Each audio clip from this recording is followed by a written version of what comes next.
Bonsoir à toutes et à tous. Mardi 10 juin 2014, voici l'essentiel de l'actualité en Alsace.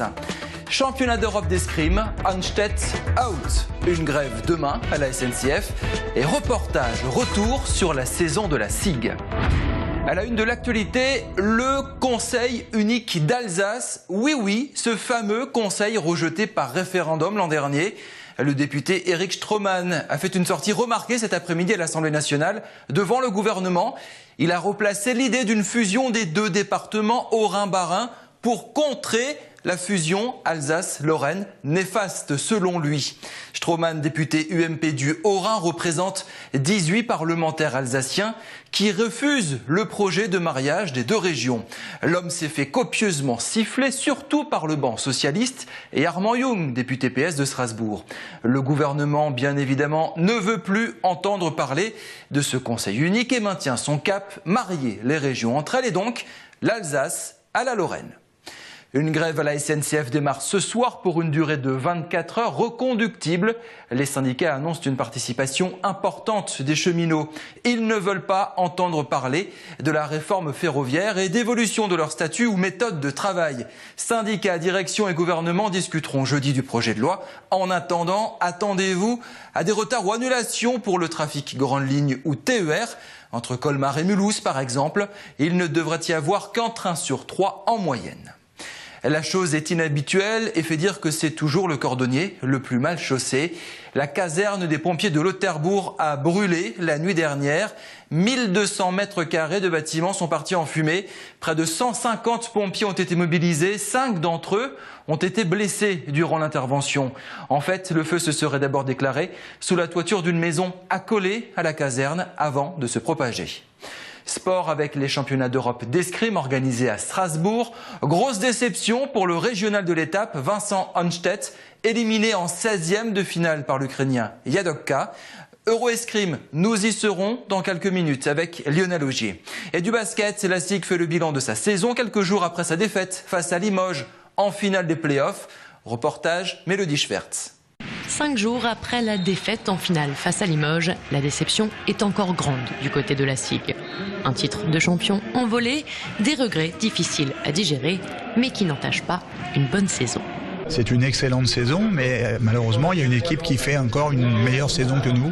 Voilà, mais sur les 16 qui sont au départ, la SIG est malgré tout deuxième, et c'est déjà une vraie performance. Cette année, on a en plus, je pense, beaucoup de circonstances atténuantes, en particulier la blessure de Romain Duport, et que je pense que quelque part, déjà, le fait d'être retourné en finale était un exploit, parce qu'avec la blessure de Romain, on aurait dû s'arrêter à l'étape précédente. Le club strasbourgeois doit maintenant aller de l'avant et penser à la saison prochaine. Priorité à la construction de l'équipe avec un point d'interrogation concernant Antoine Diop. On va perdre à coup sûr David Andersen et Boutsi Sandern. Si on perd Antoine en plus, l'équipe est à reconstruire. Vous perdez les 3 meilleurs joueurs, il ne faut pas ça raconter. Même si on regarde les lieutenants, c'est d'abord par ses leaders qu'une équipe est représentée. Donc ça sera... Non, l'intersaison s'annonce compliqué. La SIG a remporté cette année le défi qu'elle s'était lancé il y a 3 ans. Atteindre 6 millions d'euros de budget et finir dans les 3 premiers du classement. Place maintenant à un nouveau projet, plus long et plus ambitieux. Il a pour vision de faire en sorte que le budget du club passe de 6 à 9 millions d'euros, d'une part, et que d'autre part, le club soit en capacité de jouer dans une salle de 10 000 places, ce qui n'est pas le cas du Rhenus aujourd'hui, pour pouvoir, le moment venu, prétendre, comme d'autres clubs français de grandes agglomérations, prétendre à une place dans la ligue fermée que pourrait créer l'Euroleague, un peu comme le modèle de la NBA. C'est-à-dire que, pour parler clairement, dans 5 ans, le champion de France ne serait plus directement qualifié pour l'Euroleague. Ce sont les clubs qui auraient une licence sur plusieurs années qui joueraient l'Euroleague, comme c'est le cas pour certains clubs espagnols déjà aujourd'hui. Le club strasbourgeois mise sur le Zénith pour répondre aux critères de salle. Il espère attirer plus de 1500 abonnés pour la saison 2014-2015. Chaque soir, une personnalité alsacienne répond aux questions d'Olivier Anne. Voici Soul Grill. La marque Alsace et son partenaire, la région Alsace, présentent Sous le Grill. Fanny Meunier, bonjour. Bonjour. Alors, 8e édition des Trophées ID Alsace, destinée à récompenser les initiatives en matière de développement durable dans notre région. Est-ce que vous recevez de plus en plus de dossiers au fil des années ou la crise a calmé les bonnes volontés ? Alors, la bonne nouvelle, ce qu'on peut dire, c'est que la crise a pas calmé, en tout cas, le nombre de dossiers de candidature qu'on reçoit. L'année dernière, on était sur un cru qui était assez intéressant, vu qu'il y avait eu 13 dossiers de candidature. Et cette année, on estime, d'après les candidatures qu'on a déjà reçues, que le cru sera bon également cette année. Alors, le développement durable, c'est un concept qui fait l'unanimité en théorie, mais est-ce que tout le monde, et notamment les entreprises alsaciennes, savent le définir précisément ? Alors, c'est vrai qu'au sein de nos adhérents, la plupart sont très sensibles forcément donc au développement durable. Et donc, c'est une problématique qu'ils mettent en place et donc ils sont sensibles aux 3 piliers du développement durable, donc l'économique, le social et l'environnemental. Et donc, ce qui est intéressant, c'est qu'ils mettent en place des actions et des initiatives sur ces 3 piliers dans leurs entreprises. Alors, notre région se veut pionnière dans ce domaine, comme le prouve d'ailleurs l'existence même de votre association. Mais est-ce vraiment le cas ? Alors notre association fête ses 10 ans cette année et c'est vrai qu'en matière de développement durable, l'Alsace est assez pionnière. On peut le regarder si on fait un focus dans les adhérents de notre réseau. Il y a des entreprises qui sont très pionnières en fait, qui ont développé des choses très intéressantes. Par exemple, l'année dernière, on a eu le Peinture Schmidt, qui est une entreprise de peinture qui a reçu le trophée développement durable. Et donc c'est une entreprise qui est vraiment pionnière et qui a mis en place tout un ensemble de choses dans le développement durable, et cela depuis déjà plus de 10 ans. Alors en période de crise, être attentif au développement durable, est-ce que c'est devenu un luxe réservé aux très grandes entreprises, ou est-ce que vous avez beaucoup de PME qui se sont également engagées ?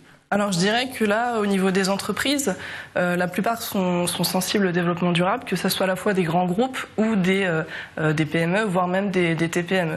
L'exemple que je vous citais tout à l'heure, en fait, est une TPME de 4 salariés qui a mis en place tout un ensemble de choses et donc qui a reçu en 2010 l'évaluation AFAC 26 000. Donc c'est vraiment une entreprise, c'est la première entreprise artisanale de France qui a obtenu cette mention exemplarité.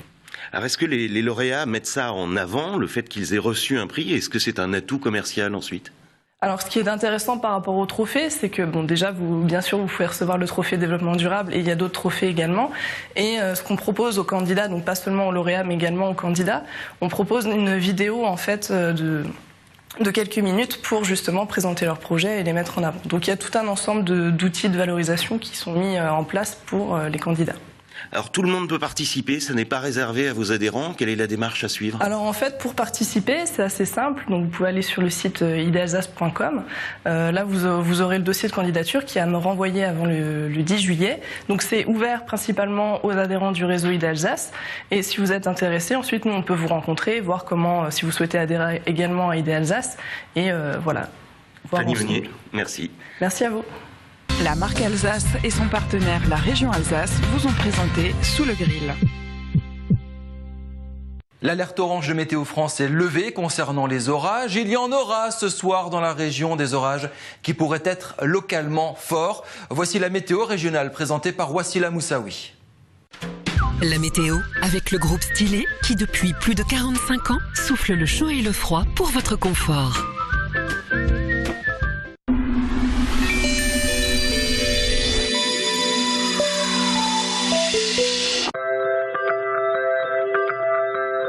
Salut à tous et bienvenue sur Alsace 20. Alors la vague de chaleur va-t-elle persister pour ce mercredi? On regarde ça tout de suite en images. Un ciel bien dégagé côté Orinois avec l'apparition du soleil et quelques passages nuageux sans grandes conséquences côté Barinois. Le mercure affichera déjà beaucoup de chaleur dès la matinée avec des températures qui s'échelonneront de 17 à 18 degrés. Une moyenne de 17 degrés pour l'ensemble Orinois, 18 degrés pour l'agglomération strasbourgeoise ou encore dans le nord du côté de Wissembourg, 19 degrés la maximale pour la Petite-Pierre ou encore du côté d'Aubernay.